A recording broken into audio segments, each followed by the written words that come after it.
દ્વારકામાં આહિર સમાજનું સંમેલન યોજાયું. લાખોની સંખ્યામાં આહિર રાણીઓએ રાસ રચીને રેકોર્ડ રચી દીધો. કૃષ્ણ ભૂમિમાં અનેરા દ્રશ્યો જોવા મળ્યા. આ કાર્યક્રમમાં આહિર સમાજના અગ્રણીઓ અને તાલાલાના ધારાસભ્ય ભગવાન બારડ પણ જોડાયા હતા. ભગવાન બારડ પરંપરાગત પહેરવેશમાં જોવા મળ્યા. એટલું જ નહીં, પણ ભગા બારડ રાસના તાલે ઝૂમ્યા પણ ખરા. આ વિડીયો જુઓ.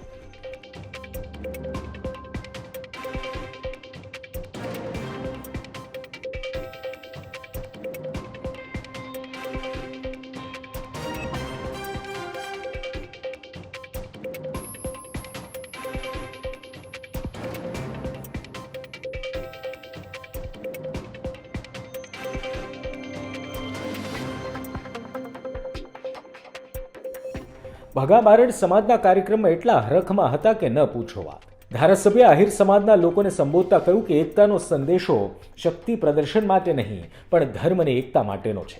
ભગા બારડે કહ્યું કે કોઈ કારણોસર મારાથી બોલવાથી કોઈને દુઃખ પહોંચ્યું હોય તો માફી માંગુ છું. એક વખત કીધા પછી એક પણ વ્યક્તિને કાંઈ કહેવું નથી પડ્યું ને. આ સંદેશો વિશ્વને દેવા માટે આપણે મળ્યા હતા.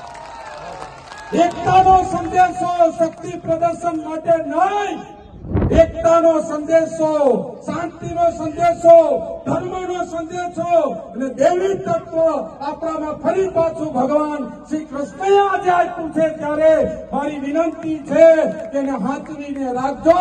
સારા કામોમાં વાપરવાના પ્રયત્ન કરશું આપણે બધા.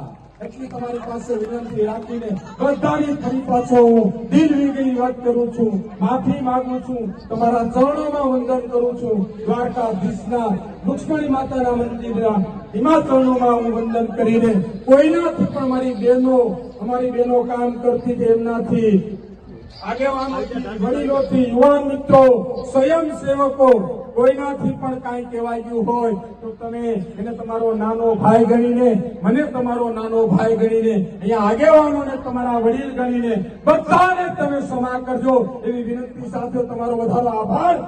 હવે આપને જણાવીએ કે આટલા ઉત્સાહ અને ઉમંગ ભર્યા વાતાવરણમાં ભગા બારડ રડી કેમ પડ્યા? તો આપને કહીએ કે કાર્યક્રમ શરૂ હતો ત્યાં ધારાસભ્ય ભગા બારડને મળવા પહોંચ્યા એક મહિલા કોઈ વાત કરતા કરતા ધારાસભ્ય સમક્ષ રડી પડ્યા અને તેમને છાના રાખતા એક વડીલ તરીકે ભગા બારડની આંખો પણ ભીંજાઈ ગઈ. આ આંસુ કદાચ હરખના હતા, આ આંસુ સમાજની એકતાના હતા. પણ ધારાસભ્ય ભગાભાઈના આક્રમક અંદાજથી ટેવાયેલી જનતાએ ધારાસભ્યનો આ અંદાજ જોઈ નવાઈ જરૂર લાગી હશે. બ્યુરો રિપોર્ટ, ગુજરાત તક.